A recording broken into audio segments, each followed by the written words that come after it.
अस्सलाम वालेकुम वरहमतुल्लाहि वबरकातुहू। दोस्तों, मेरे चैनल में खुशामदीद।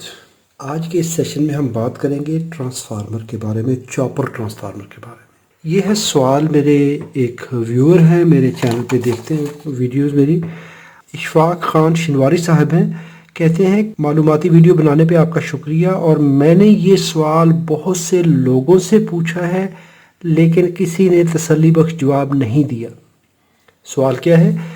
कहते हैं कि जब हम चॉपर ट्रांसफार्मर को देखते हैं तो इसकी वाइंडिंग में थोड़े से टर्न होते हैं, तो ये कैसे मुमकिन है कि वो इतने ज़्यादा वोल्ट भी बना देते हैं, एम्पेयर भी निकालते हैं, और जब हम इसको मल्टीमीटर से चेक करते हैं तो इसकी रेजिस्टेंस जो है वो शॉर्ट के करीब होती है, यानी वो ज़ीरो ओम बताता है। सबसे पहले तो मैं इशफाक भाई का शुक्रिया अदा करता हूँ कि जिन्होंने ये कमेंट किया। देखिए, कुछ चीज़ें ऐसी होती हैं जो कि सबके फ़ायदे के लिए होती हैं।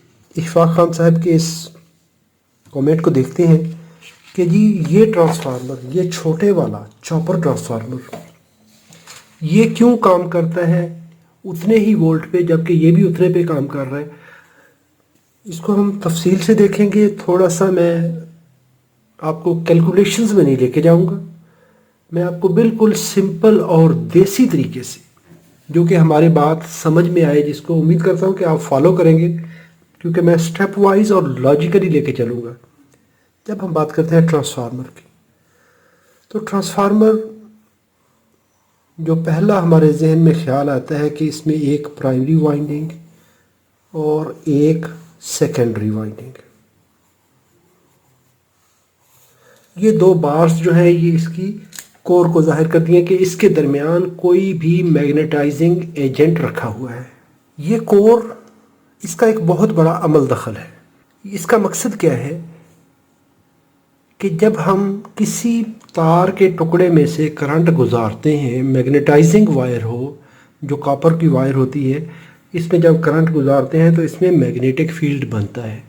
इस मैग्नेटिक फील्ड के अंदर हम कोई भी चीज़ रखें तो वो कितनी जल्दी मैग्नेट उसका बनेगा।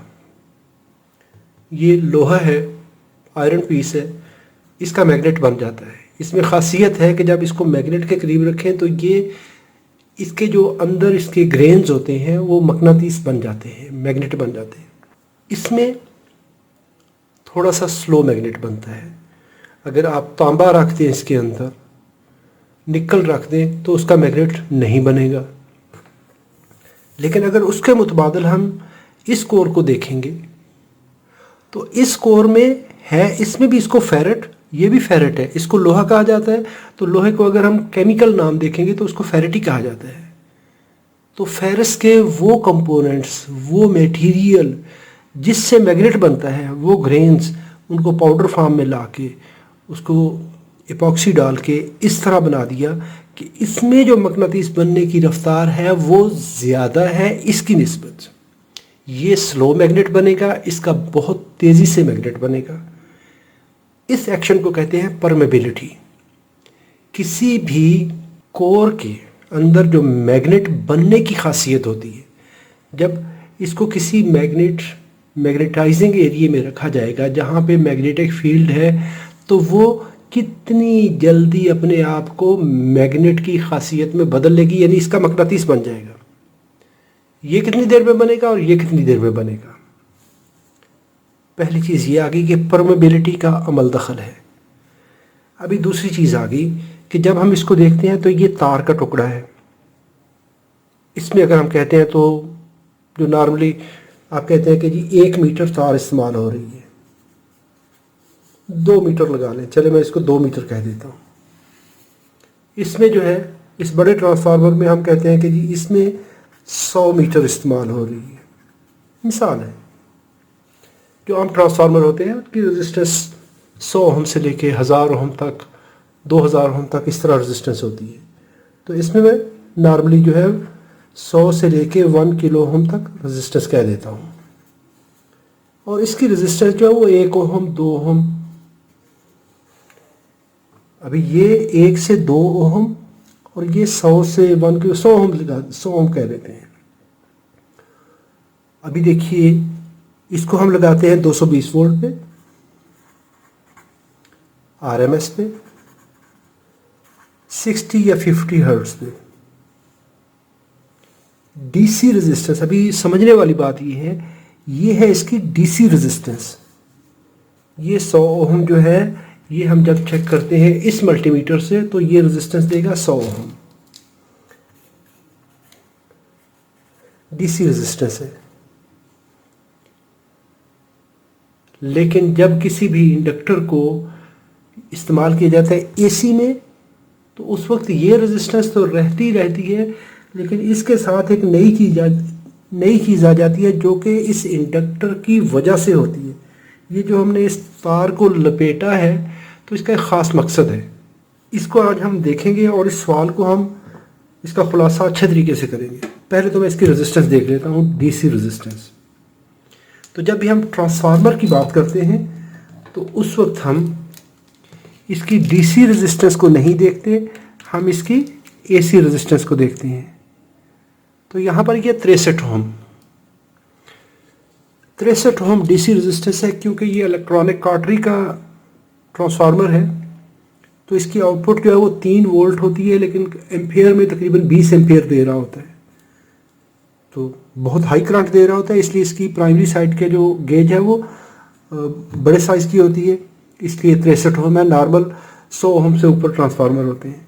अब अगर इसी के मुतबादल इस ट्रांसफार्मर को मैं देख लूँ तो इसकी रेजिस्टेंस है 0.8 ओम, 0.7 ओम। हम कहते हैं जी 1 ओम लगा लेते हैं। ये हो गया 1 ओम और ये हो गया 64 ओम। कितना फ़र्क हो गया।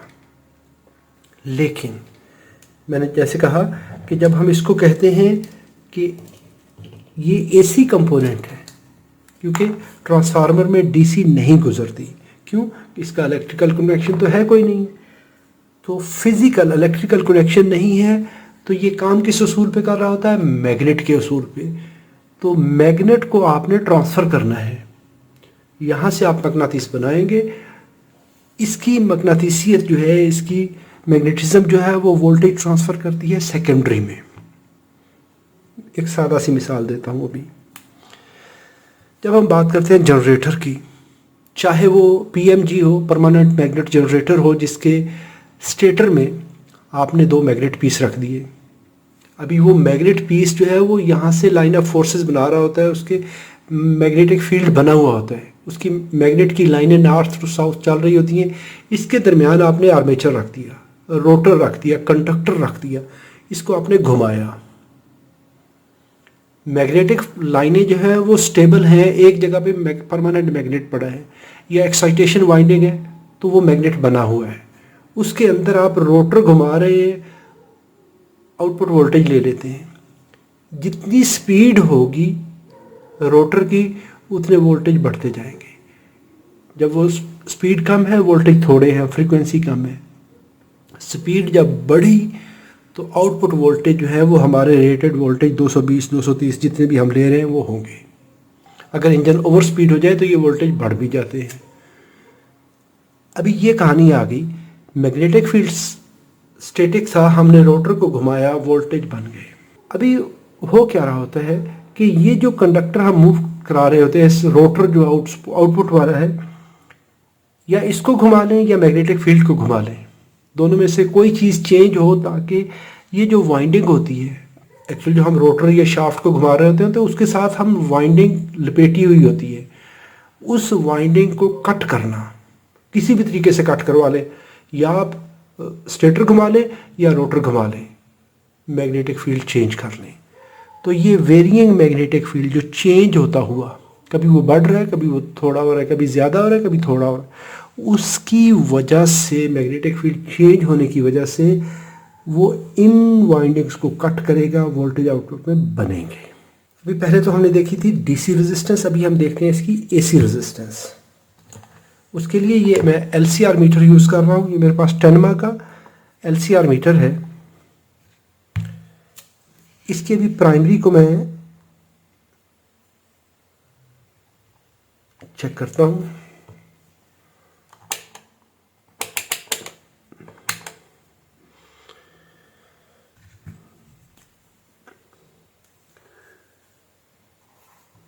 0.06 हेनरी इसकी इंडक्टेंस आ रही है एल। ये इंडक्टेंस किस चीज़ से बनती है? एक बनती है इस वायर से। इसको मैं इस तरह देखता हूँ।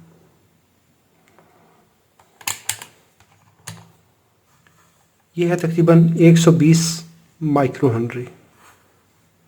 इसके अंदर मैं कोर का एक हाफ रखता हूँ।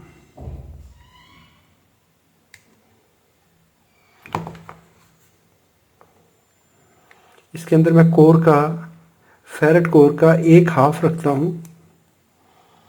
तो ये बन गई तकरीबन 224 माइक्रो हेनरी। अगर मैं इसका कोर साइज और बढ़ा देता हूँ, ये देखें तो ये तकरीबन 290 के करीब चली गई। 115 या 118 थी नॉर्मल।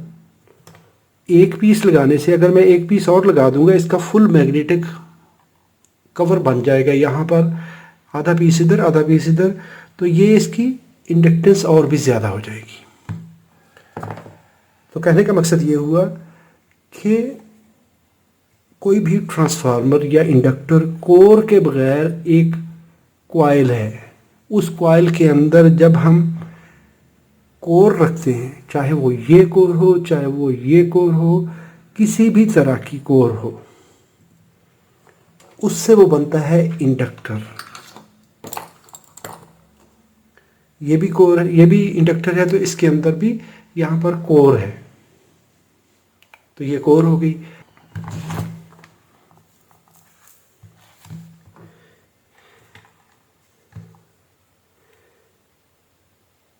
यहाँ पर अभी इस ट्रांसफार्मर को देख लेते हैं, फिर इसको हम लेके चलेंगे। ये देखें 1.535 मिली हेनरी। ये वाला ट्रांसफार्मर 1.535 मिली हेनरी।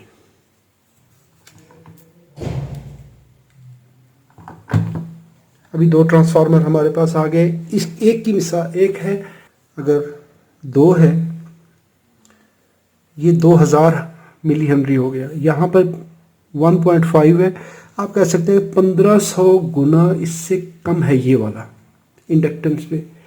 तो फ़र्क कहाँ पे आ गया कि ये 1500 गुना इसकी इंडक्टेंस कम है, इसकी ज़्यादा है, लेकिन फ़र्क है इसके मैग्नेटाइजिंग एजेंट का, कोर का।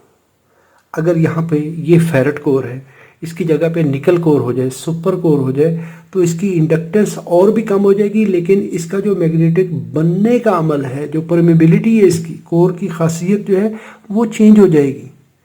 जब मैंने कहा था इसको हम डीसी में यूज़ करेंगे तो ये एक तार का टुकड़ा है, लेकिन जब हम इसको एसी में इस्तेमाल करेंगे तो ये एक इंडक्टर है।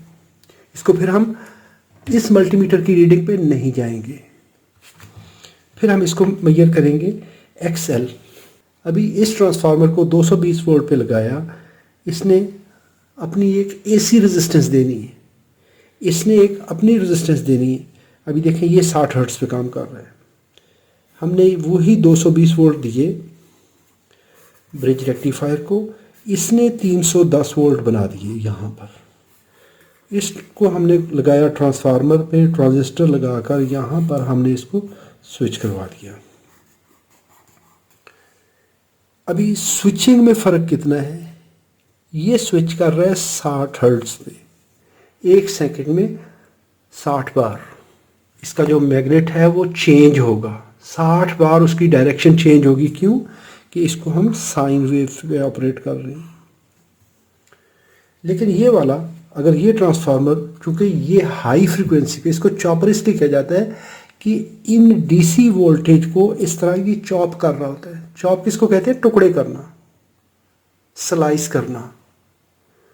तो ये जो 310 वोल्ट हैं उसको हम इस हिसाब से चॉप कर रहे होते हैं। क्यों करते हैं? जो मैंने कहा था, मैग्नेटिक फील्ड को चेंज करवाना है, क्योंकि डीसी वोल्टेज तो गुजरते नहीं। उसको चेंज करवाने के लिए हम इसको 60 किलो हर्ट्ज पे फॉर एग्जाम्पल मिसाल के तौर पे मैं 60 हर्ट्ज पे इसको ऑपरेट करता हूँ, तो इसका मतलब ये हुआ कि 60,000 बार इसको 1 सेकेंड में चेंज करवाएंगे हम। ये हो रहा था 60 हर्ट्ज पे, ये 60,000 बार। इसका मैग्नेट 60 बार घूमा, इसका मैग्नेट 60,000 बार घूमा। बात जनरेटर वाली आ गई। इस जनरेटर की शाफ्ट को आपने घुमाया था 60 बार 1 सेकेंड में, और ये 60,000 बार।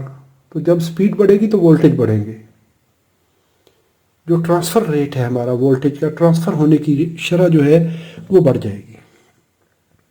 अभी इसको हम लेके आते हैं इसकी एसी रेजिस्टेंस पे।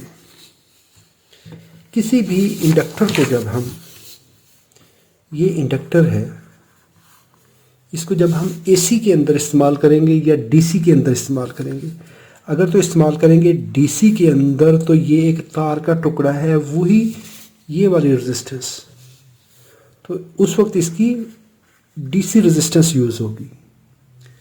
लेकिन अगर हम इसको एसी में यूज़ करते हैं तो फिर इसकी डीसी रेजिस्टेंस प्लस XL, ये दो चीज़ें आ जाती हैं। इंडक्टिव रिएक्टेंस, क्योंकि उस वक्त इसकी जो असलियत है, जो इसका काम करने का तरीकाकार है, वो बदल गया। तो ये डीसी रेजिस्टेंस बहुत थोड़ी होती है, इसको हम नज़रअंदाज कर देते हैं। नॉर्मली उसको एक्सेल में ही काउंट किया जाता है। Basically DC resistance plus excel, दो चीज़ें होती हैं। एक्सेल किसको कहते हैं? उसको कहते हैं इंडक्टिव रिएक्टेंस। तो एक्सेल होता है 2πfL के बराबर। एफ हमारी है फ्रीक्वेंसी, एल है इंडक्टर। ये 2π होता है उसका जो साइन स्विंग होता है, जो करंट चेंज हो रही होती है। 2 मल्टीप्लाई कर लें 3.14, ये पाई का रेट होता है, और 22/7 इसको कहते हैं। और एफ जो है फ्रीक्वेंसी, अगर मैं इस ट्रांसफार्मर की बात करता हूँ तो ये 60 हर्ट्ज पे आप इसको यूज़ करते हैं, तो 2.06 ये इसकी है इंडक्टेंस। अभी ये ट्रांसफार्मर जब हम 220 वोल्ट आरएमएस पे ऑपरेट कर रहे होते हैं तो ये 776 ओम रेजिस्टेंस देगा एसी पे एक्सएल। तो एक्सएल भी इसको हम ओम में काउंट करते हैं, रेजिस्टेंस होती है, लेकिन ये एसी रेजिस्टेंस है जब एसी पे इस्तेमाल करेंगे। अभी आ जाइए इस छोटे ट्रांसफार्मर पे। इसमें इस्तेमाल हुआ हमारा 500 ग्राम कॉपर, इसमें हमने 100 ग्राम कॉपर इस्तेमाल किया। कॉपर मैग्नेटाइजिंग वायर जो है जिससे मैग्नेट बना रहे हैं, उसका फ़र्क देख लें, 500 ग्राम और ये मैक्सिमम 100 ग्राम ये लगा लें। लेकिन इंडक्टेंस इसकी कितनी है उसको हम इस फार्मूले में रखते हैं, 1.535 10⁻³ और फ्रीक्वेंसी जब हम इसको करेंगे 60,000 यानी 60 किलोहर्ट्ज़, तो 578 ओम आ जाएगी रेजिस्टेंस इसकी।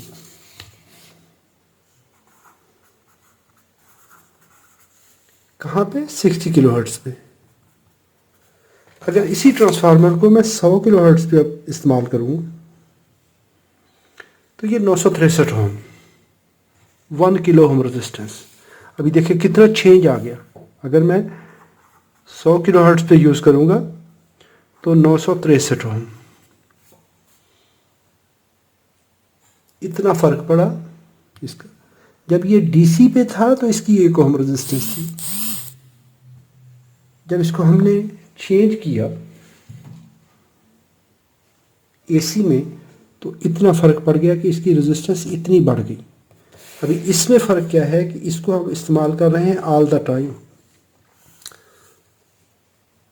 लोड है, थोड़ा है, ज़्यादा है, ये इस्तेमाल हो रहा है हर वक्त, क्योंकि 220 हमने डायरेक्टली अप्लाई किए, लेकिन यहाँ पर हमने इसको कंट्रोल कर दिया।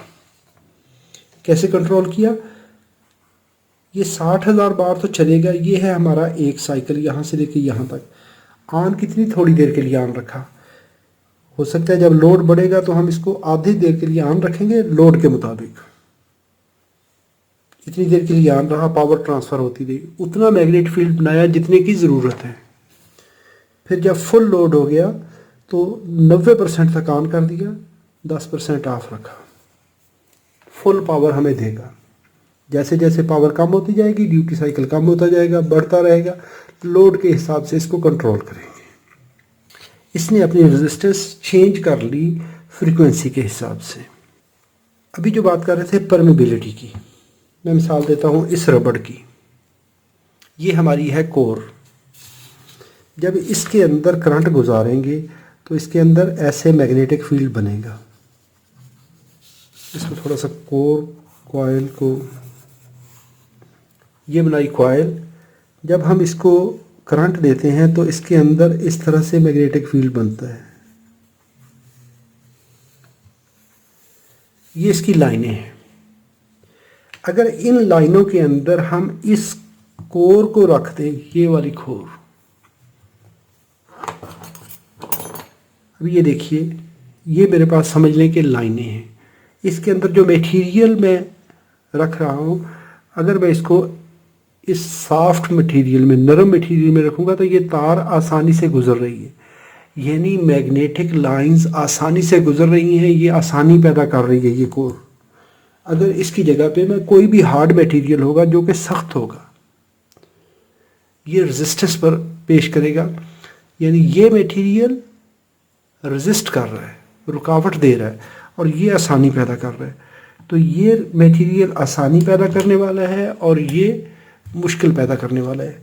इसलिए इसकी जो रेजिस्टेंस है वो मैग्नेट बनने की वो ज़्यादा है। मैग्नेट स्लो बनेगा, इसका मैग्नेट फास्ट बनेगा। इसलिए हमें थोड़ी सी करंट चाहिए उसके बराबर मैग्नेट बनाने के लिए। अगर ये 1 एम्पियर करंट लेके मैग्नेट बना रहा है, और ये हो सकता है कि 50 मिली एम्पियर पे उतना ही मैग्नेट बना लेगा। दोबारा रिपीट करता हूँ, इसने 1 एम्पियर करंट प्राइमरी में से गुजारी, तब जाके ये कोर मैग्नेटाइज हुई। कितना स्ट्रांग मैग्नेट बना। इसने 50 मिली एम्पियर करंट ली और इसने इसके बराबर मैग्नेटिक फील्ड बना लिया। अभी जब ये मैग्नेटिक फील्ड बनेगा, सिकुड़ेगा, सेकेंडरी को कट करेगा, तो सेकेंडरी में वोल्टेज पैदा होंगे। इसको मैंने प्रैक्टिकली डिमॉन्स्ट्रेट करने के लिए कि फ्रीक्वेंसी का रिस्पांस किस तरह होता है, तो मैंने ये ट्रांसफार्मर लगाया।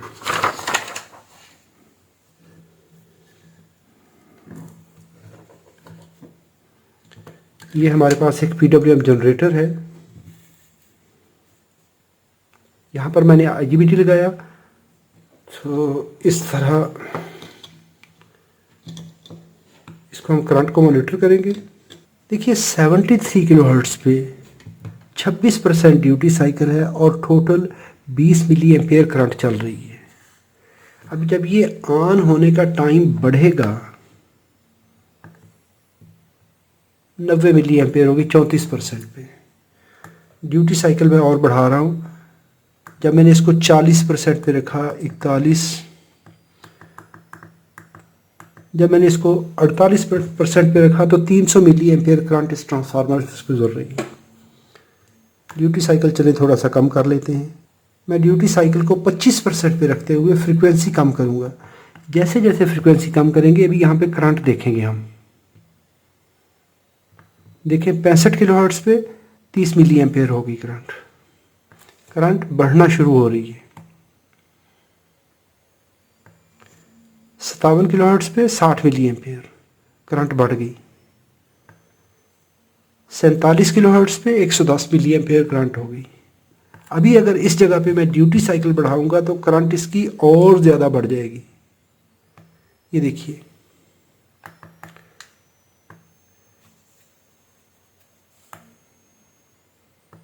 अभी देखें 47% पे 43% मैंने रखा तो करंट इसकी 600-700 मिली एम्पेयर पे जा चुकी है। चलिए मैं फ्रीक्वेंसी और कम करता हूँ।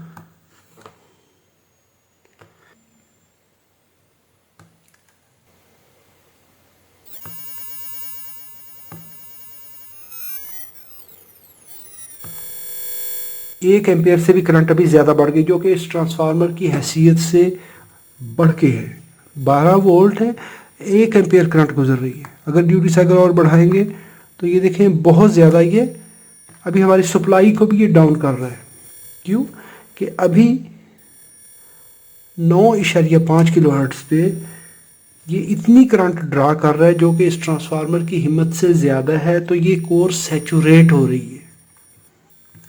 अभी फ्रीक्वेंसी मैं और कम करता हूँ।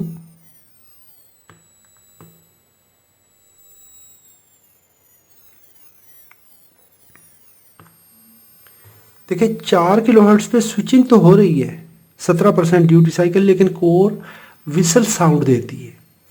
क्यों कि कोर का जो मैग्नेटिक फ्लक्स है वो आपस में एक दूसरे से क्रॉस कर रहा है, तो इस वजह से ये विस्लिंग साउंड दे रहा है। फ्रीक्वेंसी कम होगी, इसकी रेजिस्टेंस कम होगी, क्योंकि ये एक दूसरे के पैरेलल में चीज़ें आ रही हैं। फ्रीक्वेंसी कम कर देंगे, रेजिस्टेंस कम हो जाएगी। फ्रीक्वेंसी बढ़ा देंगे, रेजिस्टेंस बढ़ जाएगी, एसी रेजिस्टेंस। इंडक्टर की वैल्यू बढ़ा देंगे, इंडक्टिव रिएक्टेंस और बढ़ जाएगी। दोनों में से कोई भी चीज़ बढ़ाएंगे, रेजिस्टेंस बढ़ जाएगी। जब रेजिस्टेंस बढ़ जाएगी तो प्राइमरी करंट ऑटोमेटिकली हमारी कम हो जाएगी। अभी देखिए मैं फ्रीक्वेंसी बढ़ा रहा हूँ, थोड़ा सा ड्यूटी साइकिल और बढ़ा के। अभी देखिए 6.5 किलोहर्ट्ज़ पे 1 एम्पेयर से करंट ऊपर जा रही है और ट्रांसफार्मर गर्म हो रहा है। अभी मैं फ्रीक्वेंसी बढ़ा रहा हूँ। फ्रीक्वेंसी के बढ़ने से करंट हमारी कम हो जाएगी। क्यों करंट क्यों कम होगी? क्योंकि इसकी जो रेजिस्टेंस है वो बढ़ना शुरू हो गई। अभी ये वो चीज़ें हैं कि हम फ्रीक्वेंसी बढ़ा के इसको बहुत हाई स्पीड पे स्विच करवा के तो हम उसी के बराबर मैग्नेट बना लेते हैं। जो हमने 220 वोल्ट पे इसको ऑपरेट किया था, उससे थोड़ी करंट पे हमने इसके बराबर काम ले लिया। तो इसमें सबसे जो बड़ा अमल दखल होता है वो फ्रीक्वेंसी का होता है। हमने उतनी मिकदार में मैग्नेटिक फील्ड बनाया और वो मैग्नेटिक फील्ड बनाने के बाद हमने यूज़ किया। यहाँ पे 95 किलोहर्ट्ज़ पे देखें तो 30 मिली एम्पेयर करंट ये ले रहा है। 95 किलोहर्ट्ज़ पे 30 मिली एम्पेयर क्यों ले रहा है? क्योंकि इसकी रेजिस्टेंस ज़्यादा हो गई।